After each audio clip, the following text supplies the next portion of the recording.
ఉపవాసం ఉండి ప్రార్థన చేస్తున్నాను దేనికోసం. అప్పుడు క్యాట్ ఎగ్జామ్ ప్రిపేర్ అవుతున్నాను. క్యాట్ ఎగ్జామ్ దేనికి రాస్తారు చెప్పండి? క్యాట్ అంటే పిల్లి కదన్నా అనేరు పొరపాటున. క్యాట్ ఎగ్జామ్ దేనికి రాస్తారంటే ఎంబీఏ కోసం రాస్తారు. ఎంబీఏ లాంటి చదువులు చదవాలి అంటే క్యాట్ ఎగ్జామ్ రాయాలి.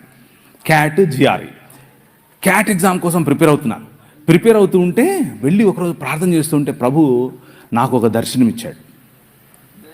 కళ్ళు తెరుచుకునే ప్రార్థన చేస్తున్నాను, కళ్ళు మూసుకొని నిద్రపోవట్లేదు, కళ్ళు తెరుచుకునే ప్రార్థన చేస్తున్నాను. ప్రార్థన చేస్తూ ఉంటే ఆమోసు గ్రంథం ద్వారా ఆయన మాట్లాడి అనేకమైన జనాలు నెత్తి మీద టోపీలు పెట్టుకొని తెల్లటి వస్త్రాలు వేసుకొని ప్రభు అయిన యేసు క్రీస్తులోనికి పరిగెట్టుకుంటూ రావడం నేను చూశాను, నా దర్శనంలో చూశాను. ప్రభు అన్నాడు, నువ్వు ఇందోర్ అనే పట్టణానికి వెళ్ళాలి అన్నాడు. ఇందోరా ఏంటిది? నేను ఎప్పుడు ఇన్లా, ఆ ఊరు ఎక్కడ ఉంటుందో నాకు తెలియదు.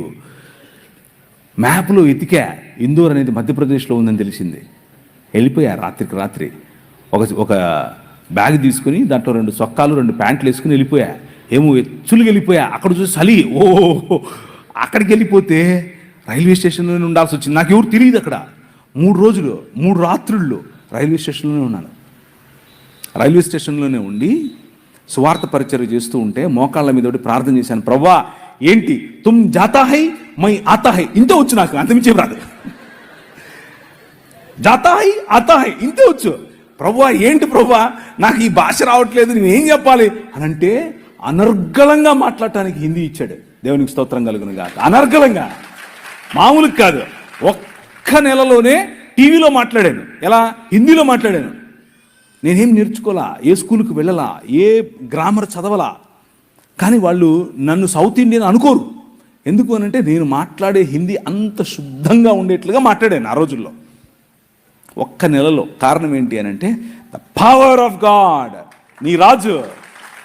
నీ రాజు ఆయన వాడుకోవాలి అనుకుంటే కావలసిన ఈవులు ఇస్తాడు, కావలసిన వరాలు ఇస్తాడు, కావలసినటువంటి అవకాశాలు ఇస్తాడు. నాకు ఇచ్చాడు, నేను వెళ్ళి మాట్లాడాను. అక్కడ కలిసాను నా భార్యను. అందుకు చెప్పాను ఇది, ఇంకేదో దాని కాదు. అక్కడ ఏంటి ఫుల్ చక్కెర వేసారేంటి?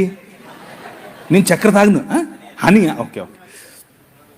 అక్కడ నేను పనిచేసేటటువంటి, అంటే నేను ఏ సంఘంలో అయితే వెళ్ళానో ఆ సంఘం పాస్టర్ గారు అమ్మ లడ్డులాగా దొరికాడు అనుకున్నాడో ఏమో తెలియదు, కానీ వాళ్ళ కూతురునిచ్చి పెళ్లి చేశాడు.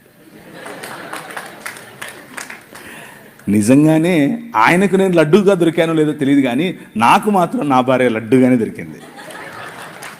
మామూలు లడ్డు కాదు. ఇప్పుడు నేను చేసే పరిచర్య మీకు